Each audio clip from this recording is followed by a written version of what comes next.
Olá! Nesse vídeo eu vou falar sobre o capítulo 1 do livro O Amor como Solução. O título do capítulo é Arrogância. Eu vou ler um pouco do que a autora traz e vou fazer alguns comentários. Então ela começa assim: arrogância é síndrome de tormento interior e de insegurança emocional que se desloca em forma de falsa superioridade procurando ocultar os conflitos do indivíduo que se pressupõe superior aos demais. Então ela já inicia dizendo que as pessoas arrogantes, na verdade, usam essa falsa superioridade para esconder os seus próprios conflitos. Ela continua: ouvida-se nesse estado alucinatório que o trânsito carnal é muito rápido e que as circunstâncias que ora o beneficiam, amanhã certamente terão passado, deixando-o solitário e infeliz, espezinho e à margem dos acontecimentos. Então ela diz, né, as pessoas arrogantes estão esquecendo que esse período em que ela está sendo beneficiada é um período passageiro, né? Ele vai acabar. Diz ainda: são detestados aqueles que soberbos nunca se fazem amados. Os seus apaniguados desfrutam da sua convivência, beneficiando-se com as migalhas de poder que lhes são atiradas, ou com as fartas messes conseguidas através de sórdida bajulação. Então, ela vai dizer, né, que as pessoas arrogantes não são amadas. Muitas vezes elas são bajuladas, né, o que não significa amor. Bom, um pouco mais à frente, ela vai trazer aqui o exemplo de Jesus. Ela diz: consideremos Pilatos e Jesus no pretório, um no fastígio da mentira e outro na aflitiva situação de vítima. O arrogante examina-o, procurando descobrir onde estão a sua força e o seu poder, sem conseguir encontrar os elementos externos que o faziam incomum. Então ela está relembrando a situação, né, em que Pilatos e Jesus estão no pretório, no tribunal da época. E mostra que Pilatos, com a sua arrogância, tentando entender onde estava o poder de Jesus, que ele não conseguia entender, né? Continua. Acostumado às aparências, às coisas vãs, não tinha como compreender o homem simples e combalido que estava diante dele na sua dependência. Ignorava, no entanto, que era exatamente essa fraqueza que o tornara imbatível, essa submissão às circunstâncias que dele fez o vencedor.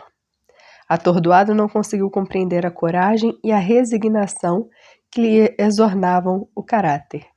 Então veja, tá trazendo aqui, né, Pilatos como um homem acostumado às aparências na época, como se tem muito hoje também, não conseguia entender de onde vinha aquela tranquilidade, aquela força de Jesus, que não aparentava nenhum poder, nenhuma riqueza, nenhuma força.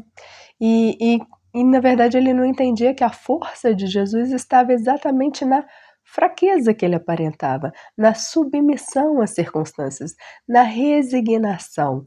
Aquela resignação que só tem a pessoa que sabe, né, que o momento carnal é transitório, é passageiro. E sabe o que vem depois. Mais à frente ele diz: nas imensas pugnas entre os seus discípulos e os dominadores do Império Romano, ressurgiu a mesma grandeza quando os magotes de prisioneiros aparentemente derrotados enfrentaram as feras, a crucificação, as fogueiras, o exílio, as exulcerações e castigos mais perversos sob o olhar vigilante dos poderosos de um momento. Ali estavam os fortes nas indumentárias da fraqueza e os tímidos e covardes nas roupagens da força enganosa. Ele continua trazendo o exemplo dos discípulos, que foram depois perseguidos, presos, enfim, né, sofreram castigos, crucificados, queimados, e aqueles que aparentavam a força daquele momento, na verdade, eram os fracos da situação, porque a força estava na coragem, na resignação dos discípulos. Mais à frente ela diz: A arrogância dos infelicitadores torna-os temidos, fáceis de serem vencidos, bastando que se não os receiem nem os homenageiem com os louros que gostam de ostentar. Então ela vai dizer como essa arrogância das pessoas faz com que elas sejam fáceis de serem vencidas, é isso que ela diz, bastando que não tenha medo e nem o homenageie. Então, diante de um arrogante, o que ela propõe? Não tema e nem homenageie. No final, ela termina assim: faze-te simples e puro de coração. Abraça a humildade e penetra-te na certeza da fragilidade que te é peculiar, adquirindo forças no amor e na fraternidade que deves espalhar por onde transites. Olha o que ela sugere, então. Ela fala: abraça a humildade e penetra na certeza da fraqueza que te é peculiar. Ela sugere que nós sejamos humildes, né? E o que significa a humildade?